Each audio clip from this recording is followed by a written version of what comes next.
Ejercicio 16. Entonces, nos dan esta función que está dividida así y nos piden primero calcular las derivadas parciales de f en los puntos a, 0, ¿vale? Entonces, como la función estamos en el a, 0, es decir, y es igual a 0, estamos justo donde la función se parte, ¿no? Entonces, vamos a hacer lo siguiente. Para calcular la parcial de f con respecto de x en el punto a, 0, tenemos que recurrir a la definición. No podemos utilizar lo que hacíamos, ¿no? Para calcular, por ejemplo, si la función no estuviera partida y tuviéramos que calcular la parcial de este, pues sí, simplemente considerar la y como constante y derivamos, como ya sabemos, para una sola variable con respecto a x y con respecto a y respectivamente, ¿no? Pero bueno, en este caso no, porque se parte la función y entonces vamos a calcularla con la definición. Y esto es el límite cuando h tiende a 0 de la función evaluada en este punto, que es el a, 0, más h veces el vector unitario, el vector e1, acuérdense, cuando es con respecto a x, se utiliza el vector e1, ¿vale? Entonces esto sería el 1,0, ¿vale? Y esto menos la función evaluada en el punto, y todo esto partido por h, ¿vale? Bien, esta es simplemente la definición de derivada parcial en ese punto. Luego, esto equivale al límite cuando h tiende a 0 de ¿quién? Esto de aquí es simplemente, nos quedaría la función evaluada, ¿no? Esto ya lo habíamos hecho. H por el vector 1,0 es simplemente h, 0, ¿vale? Sumado con este me quedaría este vector de aquí es simplemente el vector a más h, 0, ¿vale? Entonces esto me quedaría f de a más h, 0, ¿vale? Menos f de a, 0 entre h. F de a más h, 0 y f de a, 0 están aquí y dan ambos 0, ¿no? Porque su segunda entrada es 0. Por lo tanto, me quedaría límite cuando h tiende a 0 de 0 entre h, que esto es 0, ¿vale? Entonces, ya acabamos. Ahora hacemos la parcial de f con respecto de y. Y nuevamente tenemos que utilizar la definición y en este caso es límite cuando h tiende a 0 de. Es muy parecido, solo que en este caso es más h veces y el vector que usamos aquí usamos este de aquí, acuérdense, es el E1 y ahora, el E1 y ahora vamos a usar el E2, es decir, el 0,1 menos la función evaluada en a. Esto sigue igual. Lo único que cambió era lo que les decía, ¿no? Que ahora este de aquí es el E2.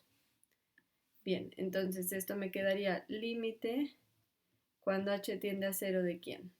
Esta función a, 0 más 0,h, ¿no? Esto es 0,h, me quedaría f de a, h. Este f de a, 0 ya sabemos que es un 0, ¿no? Porque su segunda entrada es 0. Entonces me quedaría simplemente f de a, h entre h. Bien, y entonces esto es igual al límite cuando h tiende a 0 de ¿quién? ¿Quién es f de a, h? Pues como h es distinta de 0, tengo que irme a la definición aquí. Entonces me quedaría a h cuadrada seno de pi entre h, ¿vale? Bien, entonces de aquí nos quedaría límite cuando h tiende a 0 de ¿quién? Pues aquí podemos ver que se podía cancelar una h con un h de aquí y me quedaría simplemente límite cuando h tiende a 0 de a por seno de pi entre h. Y recuerden que este límite de aquí,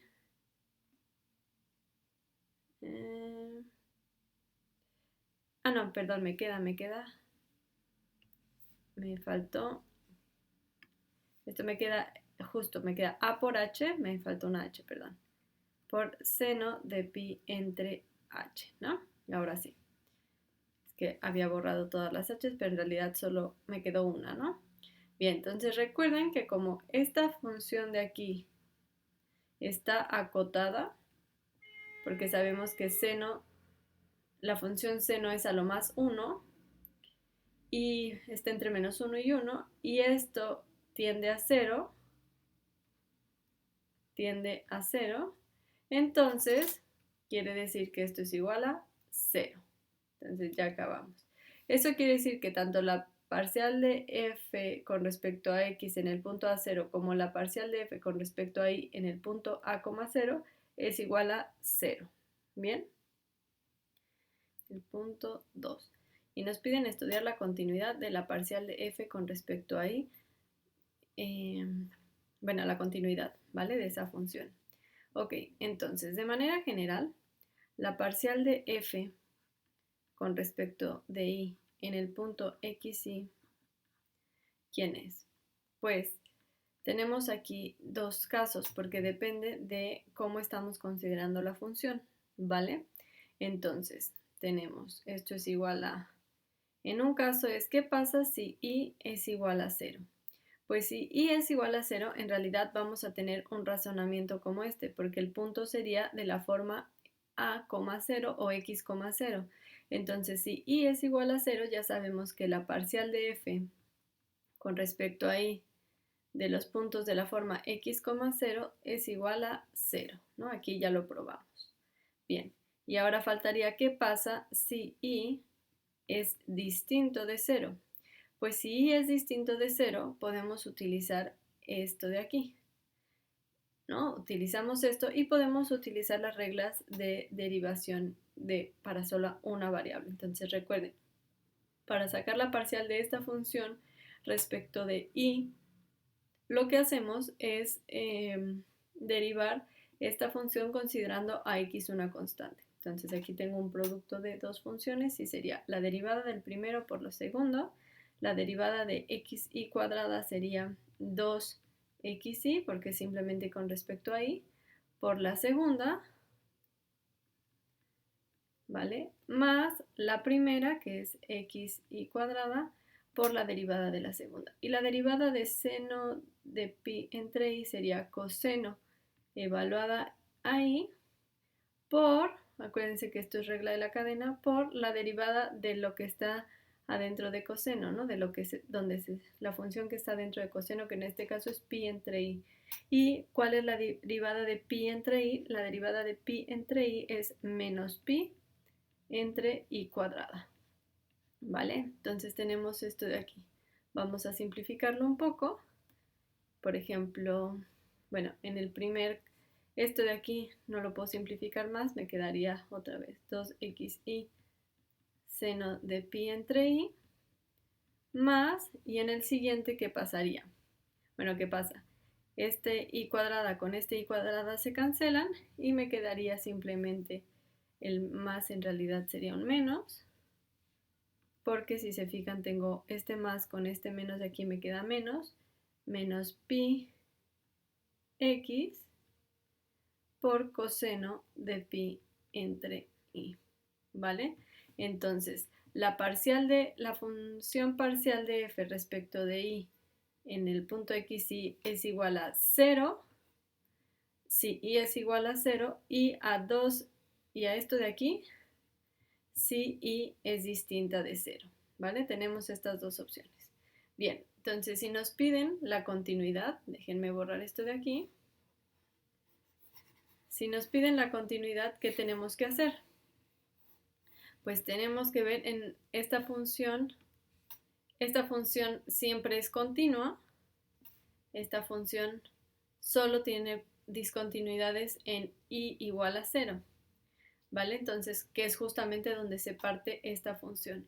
Bien, pues para ver que es continua, Lo único que nos faltaría ver es qué pasa con los puntos de la forma x, 0, es decir, qué pasa cuando y es igual a 0. Esto es lo que donde son los posibles puntos de discontinuidad.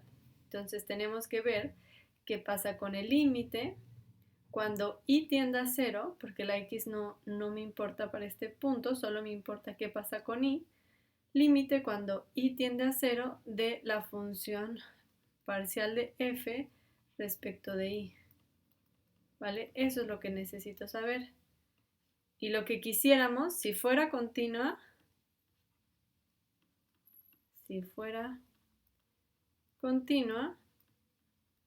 esto tendría que ser igual a 0, que sería cuando y vale 0, tendría que ser esto de aquí, ¿no? Tendríamos esta igualdad. Entonces vamos a probar, vamos a ver qué pasa. Entonces, este límite es igual al límite cuando y tiende a 0 ¿de quién? Pues de esto de aquí, de 2x y seno de pi entre i menos pi x coseno de pi entre i. ¿Vale? Esto de aquí, ¿no?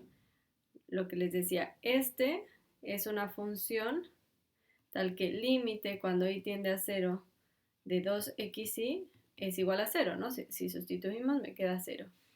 Mientras que este de aquí es una función acotada.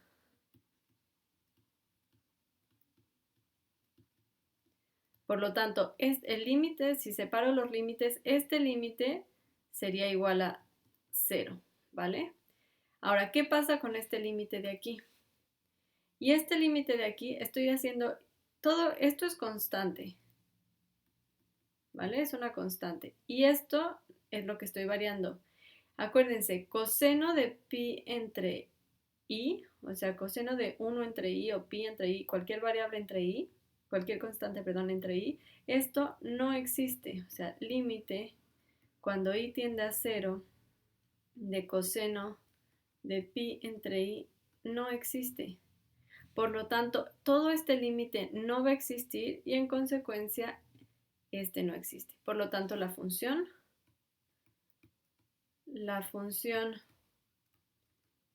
parcial de f respecto de y de x, y no es continua cuando y es igual a 0, lo que equivale a decir que la función, esta parcial de f respecto de y, ¿vale? Esta función no es continua en los puntos de la forma x, 0 que pertenecen a R2, donde x es distinta de 0. ¿Vale? Porque si x fuera 0 aquí, entonces esto me quedaría 0. Entonces me quedaría 0 y 0, pues 0, y por lo tanto sí sería 0. Entonces solo este límite, como este límite de aquí no existe, si x es distinto de 0, entonces todo este límite no va a existir. Si x fuera igual a 0, entonces todo esto sería 0, esto sería 0 y por lo tanto el límite cuando y tiende a 0 de todo esto sería 0 y sería igual a esto de aquí. Entonces, cuando y vale 0, el único punto donde la función es continua es en el 0, 0. De ahí en fuera ya vimos, este límite no existiría y por lo tanto todo esto no existiría y entonces no podría ser continuo, ¿vale? Y con eso concluimos esto de aquí. Y eso es todo.